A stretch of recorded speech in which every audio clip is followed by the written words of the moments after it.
ஆனா இதுல இந்த போர் தளவாடங்கள்ல வந்து இஸ்ரேல் ரொம்ப ஆமாம், சிறப்பா இருக்கு. சிறப்பாக அவன் போட்டு அடித்து நிமித்திடுவான். சரிங்க. அவன் என்ன பண்ணான், இதான் சான்ஸ்னு டெஹரானை போட்டு அடி நிமித்திட்டாங்க. சரிங்க. இதுக்கு முன்னாடி பல அண்டர்ஸ்டாண்ட் வேலையை அவங்க உள்ளுக்குள்ளே நல்லா இன்ஃபில்ட்ரேட் பண்ணி ஓ ஸ்பைஸை வச்சு அந்த ஈரான் வந்து ஒரு டிகேயிங் கரப்ட் ரெஜிமு. ஓ அது அதோட வெயிட்லேயே விழுந்திருக்கும். சரிங்க. அங்கே பல பேரை இவன் ஸ்பைஸை உள்ளே வச்சு நிறைய பேரை உள்ளே தள்ளிட்டான். ம் இதை வச்சு என்ன பண்ணான்னா, ஒரு 2 வருஷத்துக்கு முன்னாடி பஸ்ரா அப்படின்னு ஈராக்கில் இருக்கிற ஊர் ஈரானியன் கண்ட்ரோலில் இருந்தது. ஓ அங்கே ஒரு நம்பர் 2 ஆள் வந்தான். அவனை ட்ரோனை வச்சு அடிச்சிட்டான். ஓகே. ஈராக்கில் வச்சு ஒரு பெரிய ஆள் அடித்தான். ம் ஹிஸ்புல்லா ஆட்கள்லாம் வந்து கன்சல்டேஷனுக்கு டெஹரானுக்கு போயிருக்காங்க. ஓகே.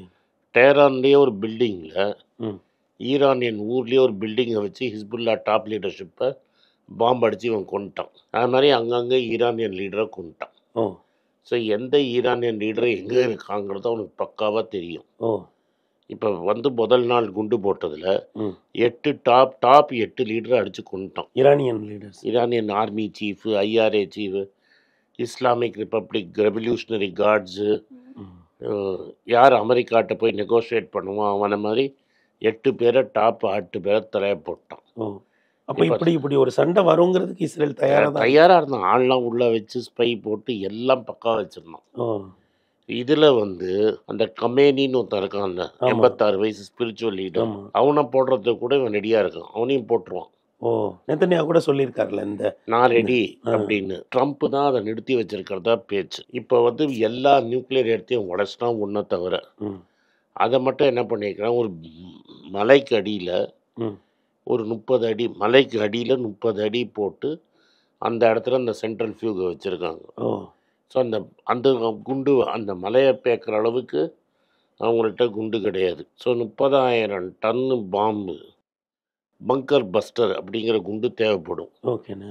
அதை வந்து போடுறதுக்கும் பிளெயின் வெறும் அமெரிக்காட்ட மட்டும்தான் இருக்குது. B-17 பாம்பர்னு. அது அமெரிக்கா மட்டும் போட்டால் நீங்கள் கதை முடிஞ்சுது.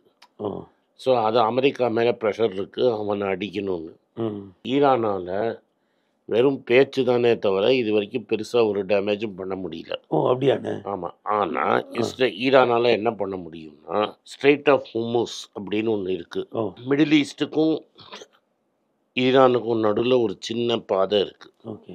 இந்த துபாய் அந்த ஏரியாலாம். அந்த பாதையில் ம் எண்ணெய் கப்பல்லாம் வரும். உலகத்தில் 100 கப்பல் 100 பீப்பா எண்ணெய் வருதுன்னா ம் 20 பீப்பா எண்ணெய் அந்த அந்த இது ரூட்டில். வழியா. அதை அவன் பிளாக் பண்ணான்னு வைங்க, ம் கச்சா எண்ணெய் விலை பயங்கரமாக ஏறிடும்.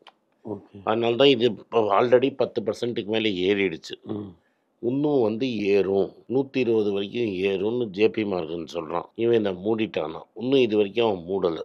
ஓ மூடுற திறமை இருக்குன்னு நம்ம நம்புகிறோம். ஓ இன்னும் 2 வாரத்துக்கு மூடலைன்னா அந்த திறமை இல்லைன்னு அர்த்தம். ஓகே.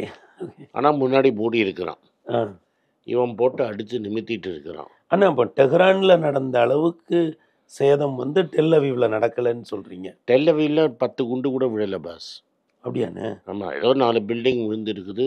நீங்கள் தெஹரானில் நடந்ததுக்கும் ம் டெல்லவியில் நடந்ததுக்கும் டெல்லவியில் 2 தீபாவளி பட்டாசு விட்டான்னு தான் நீங்கள் சொல்லலாம். ஓகே. அவன் டெஹரானை அடித்து தரமட்டமாக்கிட்டான். டெஹ்ரானில். ஏன்னா இவனால் ஒரு பிளெயினை கூட அடிக்க முடியல. ஓ யாரால? ஒரு இஸ்ரேல் பிளேன் இது வரைக்கும் விழலை சார். ஒரு வாரமாக டெய்லிக்கு நைட்டு வந்து குண்டு போட்டு போயிட்டுருக்கிறான். ஒரு பிளெயின் கூட வெடிக்கலை. ஓ ரைட்டா? அதனால தான் மக்கள் டெஹ்ரான்லேருந்து ஓடுறாங்க, சொல்லி அடிக்கிறான். சரி. இன்றைக்கி இந்த பில்டிங் அடிக்க போகிறான், இங்கே இருக்கிறவனா ஓடி போயிடுங்கன்னா அந்த இடத்துல அடிக்கிறான். ஓ இப்போ வந்து இந்த நம்ம தூர்தர்ஷன் மாதிரி அவங்களோட ஸ்டேட்டு.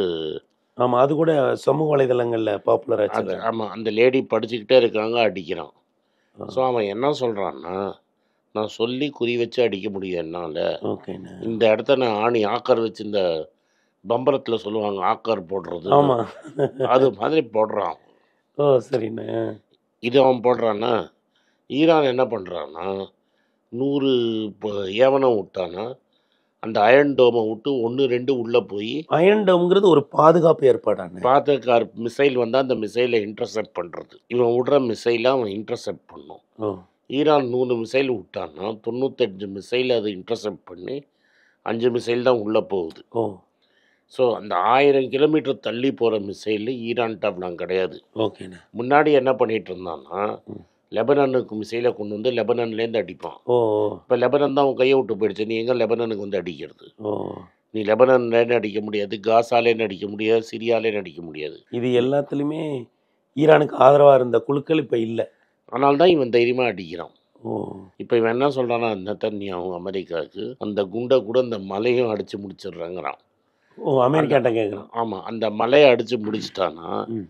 அடுத்த 20 வருஷத்துக்கு ஈரானால் திரும்பி நியூக்ளியர் பாம் பண்ண முடியாது.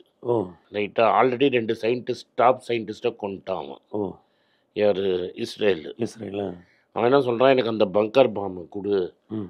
நான் வந்து மீதியை தீர்த்து கட்டிடுறேன் எதை அப்படிங்கிறான். சரி.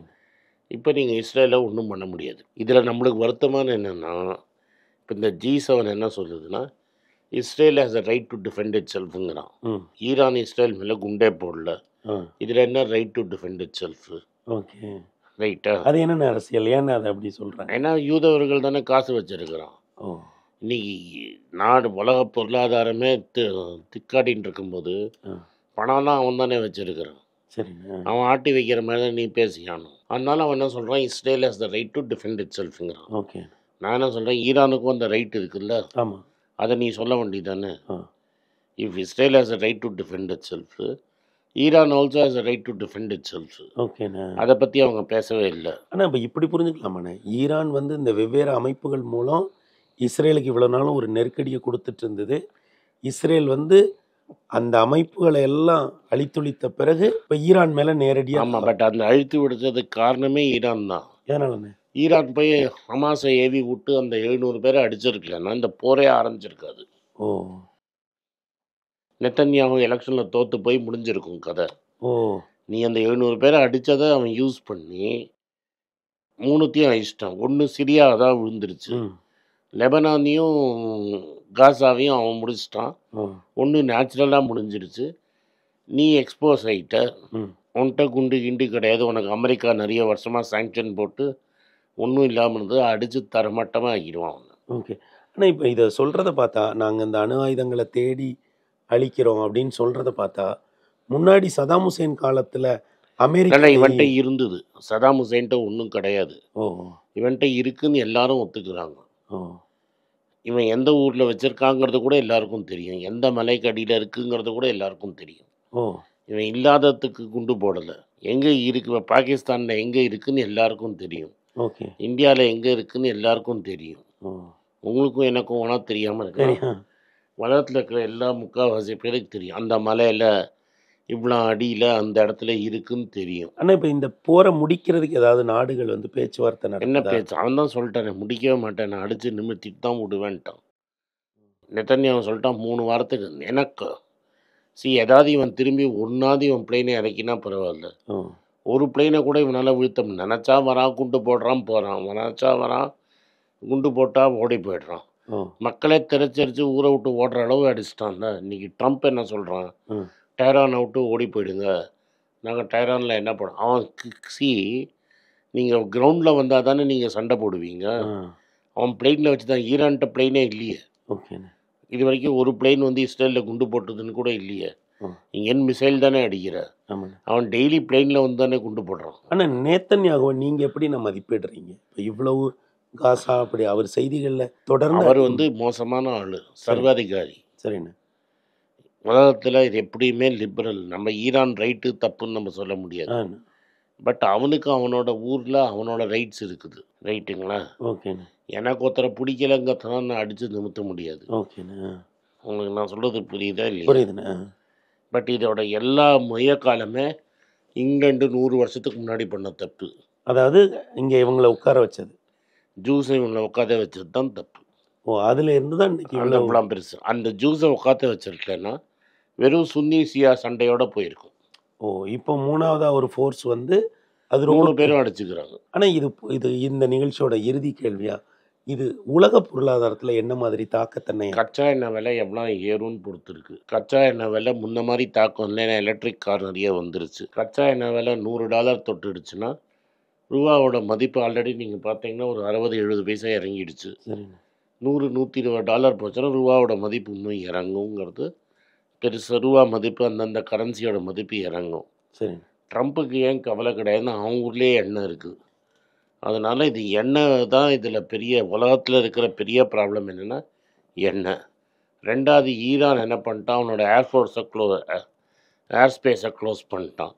ஸோ இப்போ இந்தியாவிலேருந்து யூரோப் போகிறவங்கலாம் இது வழி ஏர்லைன்ஸ்லாம் ஈரான் வழியாக போயிட்டு இருந்தது. இப்போ ஈரான் வழியாக போகாமல் சுற்றி போகணும். ஓகே. இது ரெண்டாவது ப்ராப்ளம். மூணாவது ப்ராப்ளம் என்ன ஆகும்னா, உலகமே ஒரு எட்ஜில் இருக்கும், டிமாண்ட் இல்லாமல் ஒரு எட்ஜில் இருக்கும். அது உலக பொருளாதாரத்தை டெஃபினட்டாக தாக்கும். ஆல்ரெடி ட்ரம்ப்போட டேரிஃபோட சேர்த்து இதுவும். இந்த ட்ரம்ப் என்ன சொன்னார்னா, யுக்ரைன் ரஷ்யா போரை நிறுத்துறதுனால அவர் நிறுத்த முடியல.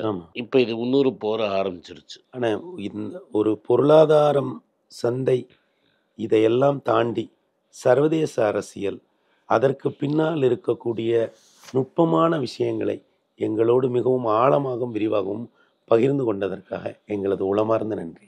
நன்றி. வணக்கம். எனக்கு ஒரு விஷயத்தை அட்டென்ஷனுக்கு கொண்டு வந்திருக்காங்க. என்னோட ஏஐ ஜென்ரேட்டட் இமேஜை பார்த்து யாரோ ட்ரேடிங்க்கு பணம் கொடுத்து ஏமாந்துருக்காங்க. ப்ளீஸ், உங்களுக்கு நான் பல தடவை சொல்லிட்டேன், இப்பவும் சொல்கிறேன், நான் யார்கிட்டையும் பணம் டைரெக்டாக வாங்குறது இல்லை, அப்பாயின்மெண்ட் பார்க்குறதே கிடையாது.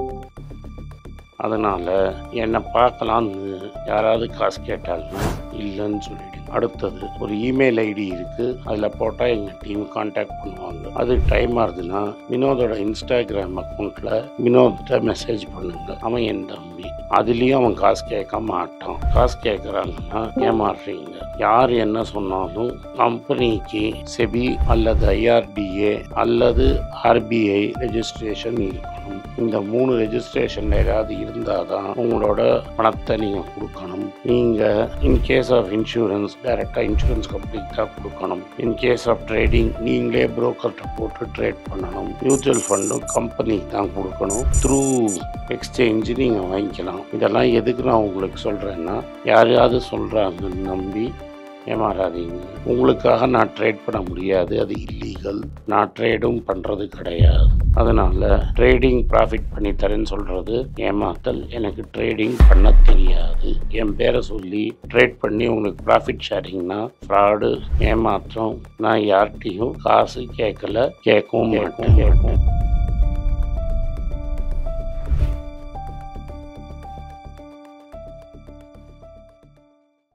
வணக்கம்.